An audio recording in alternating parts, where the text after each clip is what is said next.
মানে ক'ব ভাষাই নাই। তেখেত বহুত ভাল মানুহ আছিল আৰু তেখেতৰ পৰা বহুত শিকিছোঁ আৰু শিকিব লগা আছিল আৰু আজি তেখেত আমাৰ মাজত নাই আৰু বসুধা মানে বহুতখিনি ভাল মানুহ আছিল দেই।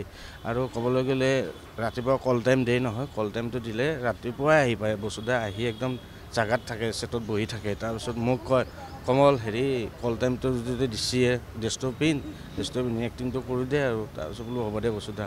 সদায় মুকুতা দা আৰু বসুধা আৰু মোৰ ফাৰ্ষ্ট চিন থাকে। আমি থাকিলে টেনশ্যনো নাই দেচোন। বসুধাই কয় মই ইমান গড়চুকৰ পৰা আহোঁ, তহঁতৰ এইখিনি আহি পাব সময় নাই। তাৰপিছত বোলো বসুধা হয় দেই। তাৰপিছত এনেকৈ ধুনীয়াকৈ কৰি আছোঁ। আৰু বিশেষ এটা কথা কওঁ, আজি এসপ্তাহ বিহুৰ আগত ফোন কৰিছিলোঁ, বোলো বসুধা এটা প্ৰগ্ৰেম আছে আমাৰ ৰাণীত, কৰিব পাৰিব নেকি? অঁ পাৰিম, যি প্ৰগ্ৰেম আহে তাতে ৰাখি থ। এই মে'ৰ 3 তাৰিখে প্ৰগ্ৰেম আছে।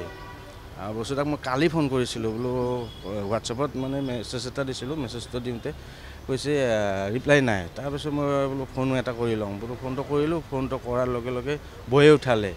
বৌয়ে ক'লে হেৰি কমল বসুধাক এই ডাউন টাউনত আই চি ইউত থৈছোঁ। বোলো কি হ'ল? বোলো আগৰ বেমাৰটোৱে হৈছিল। সেইটো কাৰণে বহুত বেয়াও লাগি আছে। মানে কি ক'ম আৰু, ভাষাই নাই বুজাব। আৰু তেখেত য'তে নাথাকক, তেখেতৰ আত্মাই যাতে চিৰশান্তি লাভ কৰে আৰু সেইটোৱে মোৰ ধন্যবাদ।